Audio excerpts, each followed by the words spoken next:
अखंड महाराष्ट्राचे कुलदैवत खंडेराय महाराज, हिंदवी स्वराज्याचे संस्थापक छत्रपती शिवाजी महाराज, या उपस्थित असलेल्या सर्व भगिनी महिला ज्येष्ठांपर्यंत सर्वांच्या मनामध्ये हिंदुहृदय सम्राट म्हणून स्थानापन्न असलेले वंदनीय हिंदुहृदय सम्राट सरसेनापती बाळासाहेब ठाकरे यांना वंदन करून आजच्या ह्या महाविजयी सभेच्या या रणांगणामध्ये मी गणेश जामदार उद्धव बाळासाहेब ठाकरे तालुका प्रमुख या ठिकाणी सन्माननीय दिलीपराव वळसे पाटील यांच्या पाठीमागे आम्ही सर्व कार्यकर्ते ठाम उभे आहोत हे सांगण्याकरता या ठिकाणी उपस्थित झालेलो आहे। मित्रांनो, काय गरज होती आम्हाला?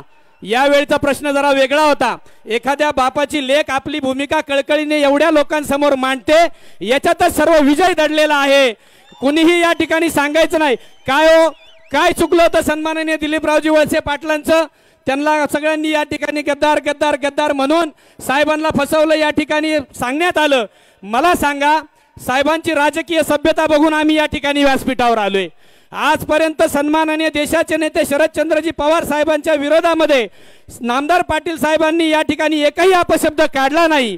मग ते या ठिकाणी गद्दार कसे?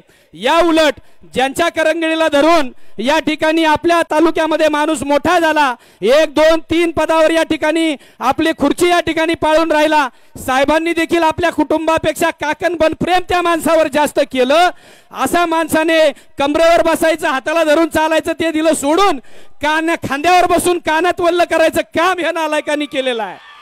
मित्रांनो, या ठिकाणी इथून पुढच्या काळामध्ये असल्या माणसांना थारा देऊ नका। मला 2च मिनिटं दिलेली आहे, नाहीतर 40 मिनिटात चांगलं सोलून काढलं असतं या सगळ्यांना।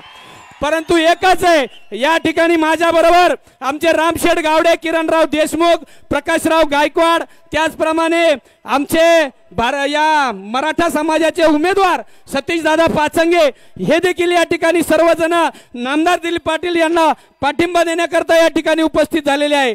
मित्रांनो, 2च मिनिटं आहे। ही आन तुम्हाला या ठिकाणी सगळ्यांना द्यायची आहे। ही आन शिवाची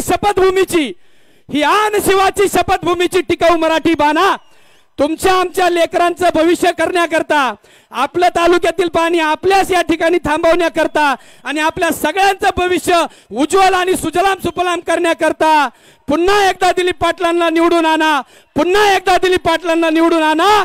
जय हिंद, जय महाराष्ट्र।